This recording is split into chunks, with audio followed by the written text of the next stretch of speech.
ಪ್ರಪಂಚದಲ್ಲೇ ಅತಿ ಹೆಚ್ಚು ಮುಸ್ಲಿಮರನ್ನ ಹೊಂದಿರುವ ದೇಶ ಇಂಡೋನೇಷ್ಯಾ.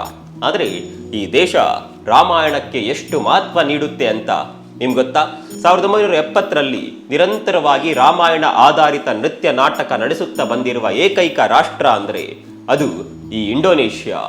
ಆಶ್ಚರ್ಯ ಅಂದ್ರೆ ಇಲ್ಲಿನ ಮಸೀದಿ ಗುಮ್ಮಟಕ್ಕೂ ಹಿಂದೂ ದೇಗುಲದ ವಿನ್ಯಾಸ ಇದೆ. ಕರೆನ್ಸಿ ನೋಟುಗಳಲ್ಲಿ ಗಣೇಶನ ಚಿತ್ರವಿದೆ. ಇಲ್ಲಿನ ಪ್ರಾಂಬಣಾಂ ದೇಗುಲದಲ್ಲಿ ತ್ರಿಮೂರ್ತಿಗಳ ವಾಹನವಾದ ಹಂಸ, ಗರುಡ ಹಾಗೂ ನಂದಿಯ ಮೂರ್ತಿಗಳು ಇದೆ. ದೇಗುಲದ ಭವ್ಯ ನೃತ್ಯಾಲಯದಲ್ಲಿ ಪ್ರತಿನಿತ್ಯ ರಾಮಾಯಣದ ನೃತ್ಯ ರೂಪಕವಿರುತ್ತೆ. ಇನ್ನು ಇಲ್ಲಿನ ಜನರ ಹೆಸರುಗಳನ್ನ ಗಮನಿಸಿದ್ರೆ ರಾಮಾಯಣದಲ್ಲಿ ಬರುವ ಪಾತ್ರಗಳ ಹೆಸರೇ ಹೆಚ್ಚಾಗಿ ಇದೆ.